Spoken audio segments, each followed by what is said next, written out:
as diferentes correntes escatológicas.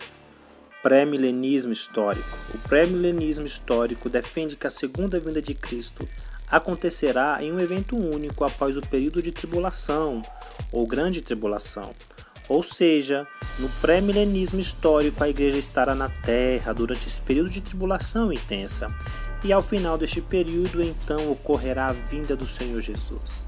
Na segunda vinda de Cristo, os justos ressuscitarão e os salvos que estiverem vivos terão seus corpos transformados. Na ocasião, o anticristo será julgado, Satanás será preso e Cristo reinará durante 1000 anos literais na terra, cujo período será de grande bênção, paz e também prosperidade. Ao final dos 1000 anos, Satanás será solto por um curto período de tempo e tentará fazer uma guerra contra Deus, porém será derrotado definitivamente e lançado para a condenação eterna no lago de fogo.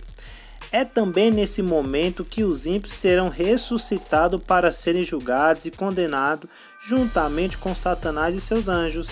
Após esse acontecimento, começará o estado eterno.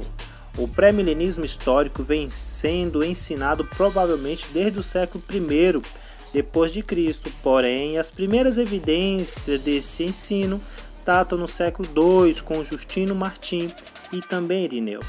Grandes nomes da igreja adotaram o pré-milenismo histórico. Alguns exemplos são James Montgomery, Charles Spurgeon, entre outros. Pré-milenismo dispensacionalista. O pré-milenismo dispensacionalista é bem diferente do pré-milenismo histórico, embora também tenha uma visão pré-milenal da segunda vinda de Cristo. O dispensacionalismo divide esse evento em duas fases distintas. A primeira ocorrerá o arrebatamento secreto da igreja e juntamente com o surgimento do anticristo será dado início aos famosos 7 anos da grande tribulação na terra, que com base dessa cronologia é utilizada uma interpretação das 70 semanas de Daniel. No caso, esse período seria a 70ª semana, combinado com o esquema de leitura do livro do Apocalipse, sobretudo no capítulo 13. No arrebatamento da igreja, ocorrerá apenas a ressurreição dos justos. No período de 7 anos de tribulação, a igreja estará com Cristo lá no céu. Após os 7 anos de tribulação, haverá a batalha do Armagedon e Cristo retornará para destruir o anticristo e os inimigos de Israel. As nações serão julgadas e as que estiverem apoiando Israel participarão do milênio, que será também um reino literal de 1000 anos de Cristo na terra, como defende a visão anterior. Haverá a ressurreição dos judeus após os 7 anos de tribulação. Os que se voltaram contra Israel serão destruídos e aguardarão o último julgamento para a condenação eterna. No reino milenar, o templo terá sido reconstruído e Cristo se assentará no trono de Davi para que se cumpra todas as profecias pendentes a Israel. Nesse sistema existem a completa distinção entre Israel e também a igreja. No final do milênio, Satanás será solto por um período de tempo, enganará as pessoas e fará uma rebelião contra Cristo e a Nova Jerusalém. Porém, Satanás será derrotado e lançado no lago de fogo. Haverá também a ressurreição dos ímpios para o grande julgamento, os quais serão lançados no lago de fogo. O dispensacionalismo, o pré-milenismo dispensacionalista, é com certeza a corrente escatológica mais complexa e que surgiu recentemente, em meados do século XIX. Os principais nomes do dispensacionalismo são John Darby, Scofield, entre outros. É importante ressaltar também que existe o dispensacionalismo progressivo, o qual difere bastante do dispensacionalismo clássico.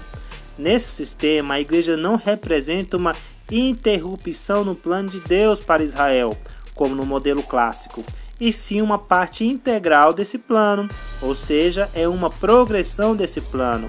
O dispensacionalismo progressivo em sua maioria, defende a vinda de Cristo em um evento único e pós-tribulacional. Pós-milenismo. A visão pós-milenista acredita que a segunda vinda de Cristo ocorrerá após o milênio. Dentro do próprio pós-milenismo, existem diferentes opiniões sobre período milenar. Alguns acreditam que se trata dos últimos 1000 anos antes da volta de Cristo, enquanto outros defendem que o milênio é o período que compreende desde a primeira até a segunda vinda de Cristo. O pós-milenismo afirma que nesse período ocorrerá uma completa evangelização no mundo e que a maioria das pessoas serão convertidas, o que ocasionará um grande desenvolvimento global em todos os aspectos social, econômico, político e cultural. Entre o imenso número de convertidos estarão também muitos judeus que reconhecerão Jesus como Messias.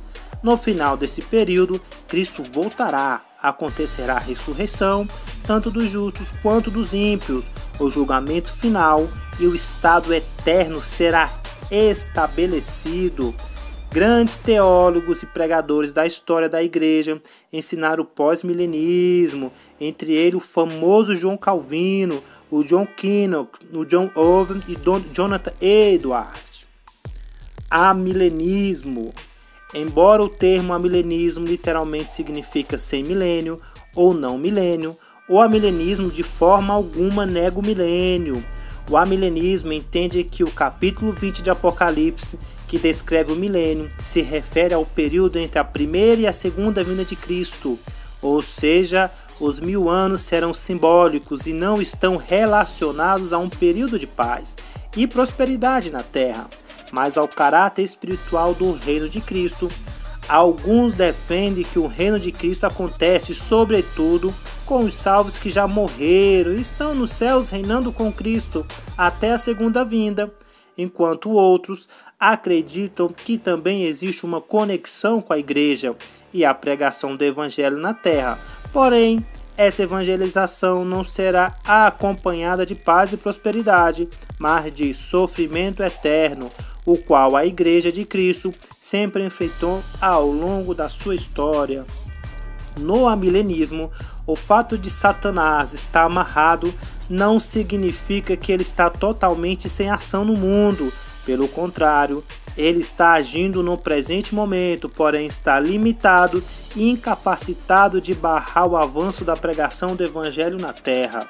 Os amilenistas também defendem um período final de tribulação sem precedentes, em que Satanás será solto, ou seja, Deus permitirá que ele engane novamente as nações, e é nesse período que a igreja passará por seu momento mais difícil na terra. Então Cristo voltará com seu poder e glória, haverá ressurreição geral, santos e ímpios, o juízo final e o estado eterno com um novo céu e uma nova terra. O amilenismo, mesmo com algumas diferenças, foi defendido por notáveis líderes e teólogos como Agostinho, Martinho Lutero, Abraham Kuyper, Hermann Bavinck, entre outros.